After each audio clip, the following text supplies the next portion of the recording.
आज 7 मे आणि हाच तो दिवस ज्या दिवशी पहलगाममध्ये निर्दोष पर्यटकांच्या रक्तानं जमीन लाल झाली। अगदी धर्म विचारून आणि हिंदूंना वेगळं काढून जिहादी धर्मांधांनी त्या पुरुषांच्या पत्नींसमोर गोळ्या झाडल्या आणि त्या एक क्षणी निर्णय झाला, उत्तर दिलं जाईल। दिल्लीतल्या वॉर रूम मध्ये रणनीती आखली गेली, टार्गेट्स लॉक झाले आणि 7 मे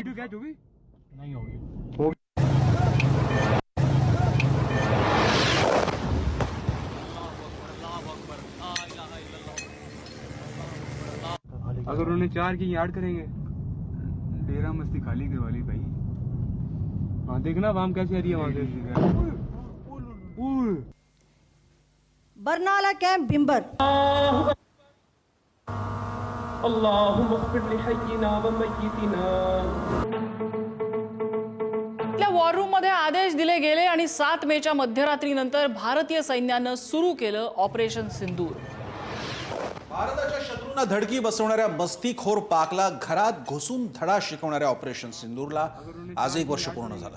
रात्री 1:05 1:27 मिनिटांपर्यंत म्हणजे फक्त 22 मिनिटात एकामागून एक 9 लक्ष्यांवरती 9 दहशतवादी केंद्रांवरती अचूक प्रहार। आणि कोणती टार्गेट्स होती? मुरीद के, बहावलपूर, सियालकोट, मुझफ्फराबाद। दहशतवादाच्या थेट मुळावर हे वार केले गेले फक्त 22 मिनिटात। भारतीय वायुसेनेनं हवाई हल्ले करून भारत विरोधी दहशतवादी केंद्र अगदी कमी कालावधीत स्ट्रॅटेजिक आणि स्पेसिफिक स्ट्राईक करून उद्ध्वस्त केले। दहशतवादाचं मुख्यालय उद्ध्वस्त केलं गेलं, ट्रेनिंग कॅम्प्स नष्ट केले गेले, घुसखोरांचे रस्ते, कुमक, रसद तोडून टाकण्यात आली। निष्पाप नागरिकांचे जीव घेऊन हसत खेळत राहणाऱ्या या अतिरेक्यांवर अक्षरशः डोकं धरून रडायची वेळ आणली। या दहशतवादाचा संपूर्ण कणा मुळापासून हलवून हादरवून टाकणारा हा हल्ला होता, ज्याचं नाव होतं ऑपरेशन सिंदूर। पहलगामच्या हल्ल्याला दिलेलं उत्तर हा फक्त बदला नव्हता, ऑपरेशन सिंदूर हा एक संदेश होता। हा एक संदेश होता की भारत सीमेपलीकडचा दहशतवाद आता सहन करणार नाही। हा नवा भारत आहे, हा घरात घुसून प्रत्युत्तर देईल आणि हा उत्तर देणार आहे, थेट घरात घुसून मारणार आहे, अचूक, वेगवान आणि निर्णायक प्रहारही करणार आहे। आणि याचं नाव होतं ऑपरेशन सिंदूर। ते सिंदूर की जे दहशतवाद्यांनी, या जिहाद्यांनी भारतीय स्त्रियांच्या कपाळावरून पुसण्याचा प्रयत्न केला। आणि विशेष म्हणजे हे ऑपरेशन सिंदूर थांबलेलं नाही। या अतुल्य शौर्यासाठी आपल्या 3ही सैन्य दलांचं, प्रमुखांचं आणि इच्छाशक्ती दाखवणाऱ्या धोरणकर्त्यांचं सर्व भारतीयांच्या वतीने आपण आभार मानतो। ऑपरेशन सिंदूरची वर्षपूर्ती आपल्या सेनेने, संरक्षण मंत्रालयाने, सैन्याने अनोख्या पद्धतीने साजरी केली। अनेक मंत्र्यांनी आपले डीपी बदलले। ऑपरेशन सिंदूरमध्ये दहशतवादी तळांवर पहिला हवाई हल्ला जेव्हा करण्यात आला, त्याच वेळी म्हणजे मध्यरात्री बरोबर 1:05 एक स्पेशल व्हिडिओ भारतीय सेनेच्या अनेक अकाउंट्सवरून पोस्ट करण्यात आला। ऑपरेशन सिंदूरमध्ये थेट पाकिस्तानातील 4 मोठी टार्गेट्स ही एम करण्यात आली होती, ठरवण्यात आली होती। आणि पाकव्याप्त काश्मीरमधील 5 अशी एकूण 9 टार्गेट्स ठरवण्यात आली आणि त्यावर हवाई हल्ला करून ती नष्ट करण्यात आली। ही टार्गेट्स किती आणि का महत्त्वाची होती पाहूया। टार्गेट क्रमांक 1 कोटली अब्बास, LOC पासून 13 किलोमीटर अंतर, लष्कर ए तोयबाच्या आत्मघातकी अतिरेक्यांसाठीचं प्रशिक्षण केंद्र होतं हे। आणि किमान 50 जिहादी अतिरेकी या ठिकाणी असण्याची आणि त्यांचा खात्मा झाला असण्याची शक्यता आहे। 1:05 पहाटे हे केंद्र उद्ध्वस्त करण्यात आलं। टार्गेट क्रमांक 2 होतं कोटली गुलपूर, लष्कर ए तैयबाचं अतिरेकी प्रशिक्षण केंद्र। अंतर LOC पासून पाकव्याप्त काश्मीरमध्ये 30 किलोमीटरच्या आत। आधीचे टार्गेट 1:05, हे टार्गेट 1:08, 3 मिनिटांनी पुढचं टार्गेट ध्वस्त। टार्गेट क्रमांक 3 महमुदा जोया, सियालकोटमधील अतिरेकी तळ, ज्याचं अंतर आंतरराष्ट्रीय सीमेपासून 12 किलोमीटर आत होतं। हिजबुल मुजाहिदीनचं अतिशय महत्त्वाचं प्रशिक्षण केंद्र, जम्मू काश्मीरमध्ये दहशतवाद पसरवण्यासाठी इथला वापर केला गेला। 1:11 म्हणजे पुढच्या 3 मिनिटात हे तिसरं टार्गेट उद्ध्वस्त करण्यात आलं।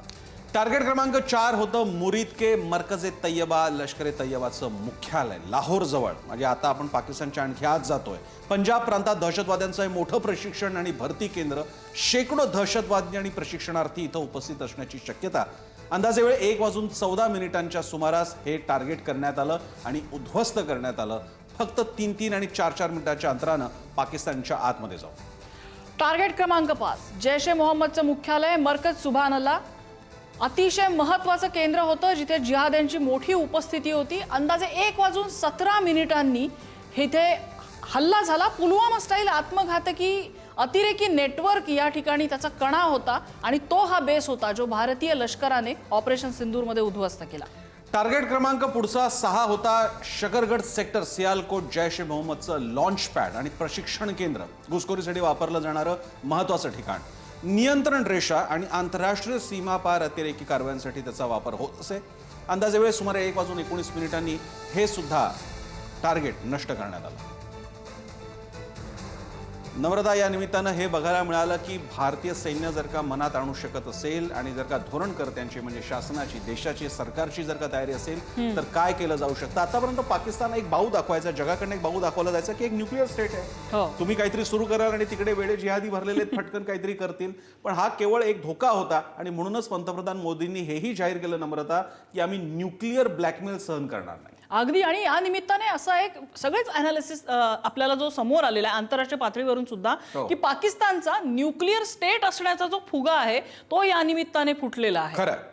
दरम्यान पहलगाम इथल्या भ्याड दहशतवादी हल्ल्यानंतर भारतानं पाकिस्तानच्या हद्दीत घुसून केलेल्या ऑपरेशन सिंदूर या धाडसी मोहिमेला हे अशा प्रकारे 1 वर्ष पूर्ण झालंय. या निमित्तानं भारतातील इस्रायलचे राजदूत रुवेन असहर यांनी भारताला आपला खंबीर पाठिंबा दर्शवला असून दहशतवादाविरुद्धच्या लढ्यात इस्रायल भारताच्या पाठीशी आहे हे स्पष्ट केलंय. आपल्या अधिकृत निवेदनात राजदूत अझहर म्हणाले की आजचा दिवस भारताच्या अदम्य धैर्याचं आणि लष्करी सामर्थ्याचं प्रतीक आहे. पहलगाम हल्ल्यातील शहीदांना आम्ही आदरांजली वाहतो आणि आपल्या नागरिकांच्या रक्षणासाठी भारतानं घेतलेल्या निर्णायक भूमिकेचं स्वागत करतो.